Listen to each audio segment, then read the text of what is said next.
Hi dears, എല്ലാവർക്കും നമസ്കാരം.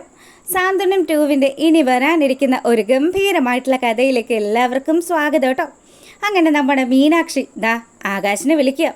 ആകാശെ, ഇനി ഞാൻ ഒരിക്കലും ആ വീട്ടിലേക്ക് തിരികെ വരില്ലെന്നും ആകാശിന് എന്നോട് പിണക്കമല്ലേ, ആകാശിനൊരു തരി പോലും എന്നോട് സ്നേഹമില്ലല്ലോ എന്നൊക്കെ പറഞ്ഞതും ഒക്കെ ആലോചിച്ച് നമ്മുടെ ആകാശ് വലിയ ടെൻഷനിൽ നിൽക്കുക. ഇനി അവളെങ്ങാനും വീട്ടിലോട്ട് വരാതിരിക്കുമോ, ആ ഒരു പേടിയിൽ അവനാണെങ്കിലോ നേരെ ആ ഒരു ഗോമതി സ്ട്രോസിൽ നിന്നും ഇറങ്ങി. അപ്പം ബാലൻ ചോദിക്കുന്നുണ്ട്, നീ എങ്ങോട്ടാ ഈ വാണം വിട്ട പോലെ പോകുന്നത്? അച്ഛാ, അത് എനിക്കൊന്ന് വീട് വരെ പോകണം. അങ്ങനെയാണെ പോയിട്ട് വാ. മീനാക്ഷി മോള് ഇന്ന് നേരത്തെ വരുന്നുണ്ടോ? അതുകൊണ്ടാണോ നീ വീട്ടിലേക്ക് പോകുന്നത്? അതല്ലച്ചാ, എനിക്ക് ചെന്നിട്ട് മറ്റൊരു അത്യാവശ്യമുണ്ട്.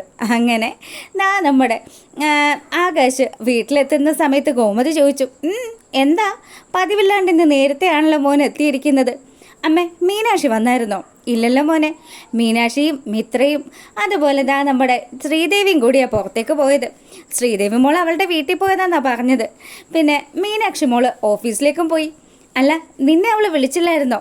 അവളെ വിളിച്ചിട്ട് ഫോണിൽ കിട്ടുന്നില്ലമ്മേ. ഞാനതാ അവൾ ഇവിടെ വന്നിട്ടുണ്ടെങ്കിൽ അവളോടൊരു കാര്യം സംസാരിക്കാനായിരുന്നു.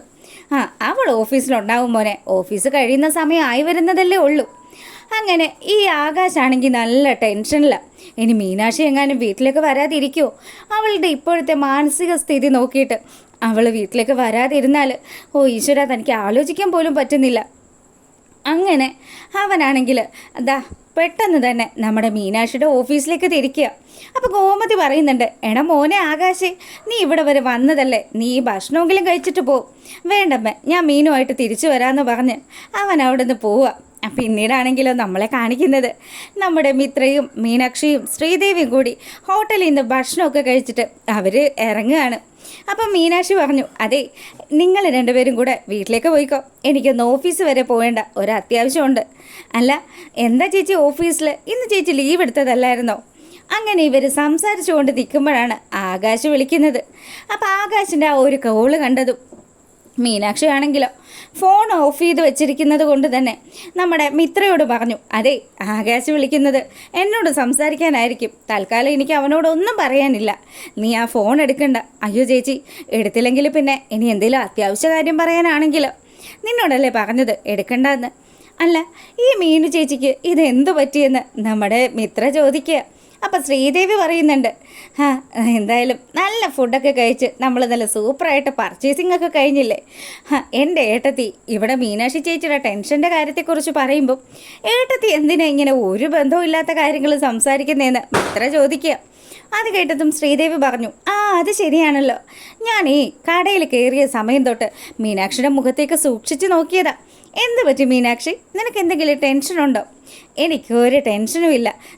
മക്കൾ രണ്ടുപേരും കൂടെ എളുപ്പം വീട്ടിലേക്ക് ചെല്ല്, ഞാൻ ഒന്ന് ഓഫീസിൽ പോയിട്ട് വരാമെന്ന് പറഞ്ഞ് മിത്രയോട് കള്ളവും പറഞ്ഞ് മീനാക്ഷി അവിടെ നിന്ന് പോവുക. അപ്പോൾ എങ്ങോട്ടാണ് പോകുന്നതെന്നൊന്നും നമ്മളെ കാണിക്കുന്നില്ല. അങ്ങനെ നമ്മുടെ മിത്രയും ശ്രീദേവിയും കൂടി അവർ വീട്ടിലേക്ക് മടങ്ങി വരിക. അപ്പം വരുന്ന സമയം തന്നെ ശ്രീദേവി പറഞ്ഞു, അല്ല മിത്രേ, നമ്മൾ രണ്ടുപേരും കൂടി ബാലച്ചന് ഗിഫ്റ്റ് വാങ്ങിക്കാൻ പോയതാണെന്നെങ്ങാനും അമ്മയോട് പറഞ്ഞാൽ പിന്നെ നമ്മൾ ഇത്രയും നേരം കഷ്ടപ്പെട്ടതും സർപ്രൈസ് ആക്കാൻ നോക്കിയതും ഒക്കെ പൊളിഞ്ഞു പോവില്ലേ? എൻ്റെ ഏട്ടത്തി മണ്ടത്തരം പറയില്ലേ? ഏട്ടത്തി ഒരു കാര്യം ചെയ്യും, ഏട്ടത്തി പറയണം നമ്മൾ രണ്ടുപേരും കൂടി ബസ് സ്റ്റോപ്പിൽ വെച്ച് കണ്ടതാണെന്ന്. ഏട്ടത്തി വീട്ടിൽ പോയിട്ട് വരുന്നതല്ലേ, അതുകൊണ്ട് തന്നെ ബസ് സ്റ്റോപ്പിൽ വെച്ച് കണ്ട പിന്നെ എന്നാ പ്രശ്നം? അവിടുന്ന് നമ്മൾ ഒരുമിച്ച് ഇങ്ങോട്ട് പോകുന്നു എന്ന് പറഞ്ഞാൽ മതി. അത് കൊള്ളാം. അപ്പം നമ്മൾ രണ്ടുപേരും കൂടി ഒരുപോലെ പറഞ്ഞാൽ പിന്നെ പേടിക്കാനില്ലല്ലോ. എന്തായാലും അമ്മ ഇതൊക്കെ ചിക്കി ചകഞ്ഞ് ചോദിക്കുമെന്നുള്ള കാര്യത്തിൽ ഒരു സംശയമില്ല. ഏട്ടത്തി ചുമ്മാ ഇങ്ങനെ നടന്നേ, അമ്മ അവിടെ ഇരിക്കുന്നുണ്ടെന്നൊക്കെ പറഞ്ഞ് നമ്മുടെ മിത്ര ശ്രീദേവിയും കൂട്ടിയിട്ട് വീട്ടിലേക്ക് വരിക. അങ്ങനെ നമ്മുടെ ശ്രീദേവിയെയും മിത്രയും കൂടെ ഒരുമിച്ച് കണ്ടതും, അല്ല, രണ്ടുപേരും കൂടെ ഒരു സ്ഥലത്തേക്കാണോ പോയത്? അല്ല, ഒരുമിച്ച് വരുന്നത് കണ്ട് ചോദിച്ചതാണേന്ന് പറഞ്ഞു. അല്ലമ്മേ, ഞാനേ ബസ് സ്റ്റോപ്പിലേക്ക് വരുന്ന സമയത്ത് ഇവളെ കണ്ടതാ, അപ്പോൾ പിന്നെ വീട്ടിലേക്കല്ലേ ഒരുമിച്ച് പോരാന്ന് വിചാരിച്ചു. അല്ല മോളെ, നിൻ്റെ കയ്യിൽ എന്താടി ഒരു കവറൊക്കെ ഉണ്ടല്ലോ? ദൈവമേ, തീർന്നു. അമ്മ എങ്ങാനും ഇത് തുറന്നു നോക്കിയാൽ പിന്നെ തീർന്നല്ലോ എന്ന് ശ്രീദേവി മനസ്സിലാലോചിക്കുക. അപ്പോൾ തന്നെ ശ്രീദേവിയുടെ നാവിൽ മറ്റൊരു കള്ളം വന്നു. അതെ, എൻ്റെ കുറച്ച് പഴയ സാരികളാണ്, അത് വീട്ടിലങ്ങനെ വെച്ച് ചീത്തയായി പോകണ്ടേ, അത് കാരണം അമ്മ ഇങ്ങനെ എടുത്ത് തന്നു വിട്ടതാ. അങ്ങനെയാണെങ്കിൽ അതൊന്ന് കാണിച്ചേ, ഞാനൊന്ന് നോക്കട്ടെ എന്ന് ഗോമതി പറഞ്ഞു. ഇത് കേട്ടതും എൻ്റെ അമ്മേ ഇതേ തീർന്നു. അമ്മയ്ക്ക് വാങ്ങിച്ച ഗിഫ്റ്റൊക്കെ അമ്മ ഇപ്പം തന്നെ കണ്ടുപിടിക്കുമല്ലോ. ദൈവമേ ഇനിയിപ്പോൾ എന്ത് ചെയ്യും? അമ്മ ഇത് ഒരുപാട് പഴയ സാരികളാണ്. അമ്മ എന്തിനാ ചുമ്മാ ഇതൊക്കെ നോക്കുന്നത്? പിന്നെ എനിക്കാണെങ്കിൽ ഭയങ്കരമായിട്ട് വിശക്കുന്നുണ്ട്.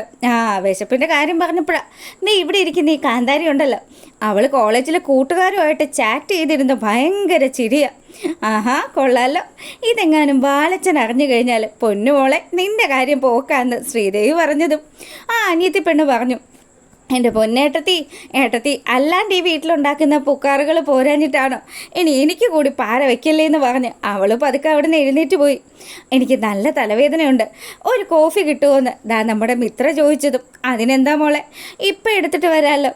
അങ്ങനെയാണെങ്കിൽ എനിക്കും കൂടി എടുത്തോന്ന് നമ്മുടെ ശ്രീദേവിയും പറഞ്ഞു. ഗോമതി ഇവർക്കുള്ള ചായ എടുക്കാൻ പോയതും മിത്രയും നമ്മുടെ ശ്രീദേവിയും കൂടി കയ്യിൽ കരുതിയിരുന്ന ആ ഗിഫ്റ്റ് ബോക്സുകളൊക്കെ കൊണ്ടുപോയി വീട്ടിൽ അവരുടെ റൂമിൽ കൊണ്ടുപോയി സേഫായിട്ട് വെക്കുക. ഈ സമയമാണെങ്കിൽ ആര്യൻ്റെ അടുത്ത് ചെന്ന് ആകാശ് കാര്യങ്ങളൊക്കെ പറഞ്ഞു. എടാ ആര്യ, എനിക്ക് നിന്നോടൊരു കാര്യം സംസാരിക്കാനുണ്ട്. എന്താ ഏട്ടാ, എന്തു പറ്റി? അതെ, ഞാനും നമ്മുടെ മീനാക്ഷിയും തമ്മിൽ ചെറിയൊരു രസക്കേടുണ്ട്. എന്ത് പറ്റിയേട്ടാ, എന്താ കാര്യമെന്ന് ആര്യം വീണ്ടും തിരക്കിയതും ഞാനും തമ്മിൽ ആ ഒരു ട്യൂഷൻ സെൻറ്ററിൻ്റെ കാര്യവും പറഞ്ഞ് ഒന്ന് ഉടക്കിയായിരുന്നല്ലോ. മിത്രയ്ക്ക് ആ ഐഡിയ പറഞ്ഞു കൊടുത്തത് മീനാക്ഷിയാണ്. അതുകൊണ്ട് തന്നെയാണ് ഞാൻ അവളോടന്ന് ദേഷ്യപ്പെട്ടത്. അതിൻ്റെ പേരിൽ ഞങ്ങൾ തമ്മിൽ ഇപ്പം മിണ്ടാറ് പോലും ഇല്ല. എൻ്റെ ഏട്ടാ, ഇതെന്താ ഏട്ടാ ഇത്? നിങ്ങൾ സ്നേഹിച്ച് കല്യാണം കഴിച്ചവരല്ലേ? അങ്ങനെയുള്ള നിങ്ങൾ ഇങ്ങനെയൊക്കെ പിണങ്ങുന്നത് ശരിയാണോ എന്ന് അവൻ ചോദിച്ചതും നമ്മുടെ ആകാശിന് വലിയ വിഷമമായി. ആകാശ് പറയുന്നുണ്ട്, സത്യ, നീ പറഞ്ഞത് മുഴുവനും സത്യം തന്നെയാ. ഞാൻ അങ്ങനെയൊന്നും ആകുമെന്ന് വിചാരിച്ചിട്ടല്ലടാ. പക്ഷേ എനിക്കൊരു തെറ്റ് പറ്റിപ്പോയി. മീനുവിന് അതത്രയങ്ങ് ഫീൽ ചെയ്യുമെന്ന് സത്യം പറഞ്ഞാൽ മനസ്സിൽ പോലും ഞാൻ ആലോചിച്ചിട്ടില്ല. ഇനിയിപ്പോൾ എന്ത് ചെയ്യും? അവളാണെങ്കിൽ എനിക്കൊരു മെസ്സേജ് അയച്ചു, ഇനി നമ്മുടെ വീട്ടിലേക്ക് വരില്ല എന്ന്. ഇനി ഞാൻ എന്ത് ചെയ്യും? അവളെ തിരക്കി ഞാനിപ്പോൾ ഓഫീസിൽ പോയിട്ട് ഓടി വരിക. എന്നിട്ട് ഏട്ടത്തിയെ കണ്ടോ? എവിടെ നിന്ന് കാണാനാ? അവൾ ഇനി നമ്മുടെ വീട്ടിലേക്ക് വരില്ല എന്നാ എനിക്ക് മെസ്സേജ് ചെയ്തിരിക്കുന്നത്. ഇന്നാണെങ്കിൽ അവൾ ലീവുമായിരുന്നു, ഓഫീസിലും എത്തിയിട്ടില്ല. അങ്ങനെ ആകാശാണെങ്കിലോ മനസമാധാനം ഇല്ലാണ്ടിരിക്കുന്ന കാണുമ്പം ആര്യം പറഞ്ഞു, എന്നാൽ ഒരു കാര്യം ചെയ്യാം, മിത്രയ്ക്ക് ഉറപ്പായിട്ടും ഏട്ടത്തി എവിടെയാണ് പോയിരിക്കുന്നതെന്ന് അറിയാൻ പറ്റും. അങ്ങനെയാണെങ്കിൽ ഞാനേ അവളെ ഒന്ന് വിളിച്ച് ചോദിക്കാമെന്ന് പറഞ്ഞു. അങ്ങനെ ആര്യന്താ നമ്മുടെ മിത്രയെ വിളിക്കുക. മിത്രയാണെങ്കിലോ എന്താ ആര്യ വിളിച്ചത്? അതെ, ഞാൻ നിന്നോടൊരു കാര്യം ചോദിച്ചാൽ നീ തെറ്റിദ്ധരിക്കുമോ? തെറ്റിദ്ധരിക്കുമോന്നോ? നീ എന്താ ഈ പറയുന്നത്? അതെ, ഏട്ടത്തി അവിടെയുണ്ടോ? ഏട്ടത്തി ഏതേട്ടത്തി? ശ്രീദേവി ഏട്ടത്തിയാണോ? ഏട്ടത്തി ഇവിടെ ഉണ്ട്. അതല്ലടി മീനു ഏട്ടത്തി. മീനു ഏട്ടത്തി ഇവിടെ ഇല്ലല്ലോ. ഏട്ടത്തി ഓഫീസിൽ പോയിരിക്കുക. ഓഫീസിൽ പോയെന്നാണോ പറഞ്ഞിരിക്കുന്നത്? എന്നാൽ ശരി തന്നെ എന്ന് പറഞ്ഞ് നമ്മുടെ ആര്യൻ ഫോൺ വെക്കുന്ന സമയത്ത് ആകാശാണെങ്കിൽ ആകാംക്ഷയോടുകൂടി നിൽക്കുക. എടാ, അവൾ എന്തു പറഞ്ഞു? അവൾ വീട്ടിലെത്തിയോ? എൻ്റെ ഏട്ടത്തി അവളോടൊക്കെ പറഞ്ഞിരിക്കുന്നത് ഓഫീസിൽ പോയിരിക്കുകയെന്ന്. എൻ്റെ ദൈവമേ, ഓഫീസിൽ പോയി ഞാൻ അന്വേഷിച്ചതാണല്ലോ. ഇനി എൻ്റെ മീനാക്ഷി എന്തെങ്കിലും കടുങ്കൈ ചെയ്യുമോ? അത്രമാത്രം അവളുടെ മനസ്സ് ഞാൻ വേദനിപ്പിച്ചായിരുന്നു. ഇനി മനംനൊന്ത് അവൾ എന്തെങ്കിലും ചെയ്താൽ പിന്നെ ഈ ആകാശ് ഭൂമിയിൽ ജീവിച്ചിരിക്കില്ല എന്ന് ആര്യൻ്റെ അടുത്ത് ആകാശ് പറയുക. അങ്ങനെ ആര്യൻ അവനെ സമാധാനിപ്പിക്കുന്നതൊക്കെയാണ് ആ വിശേഷത്തിലുള്ളത്.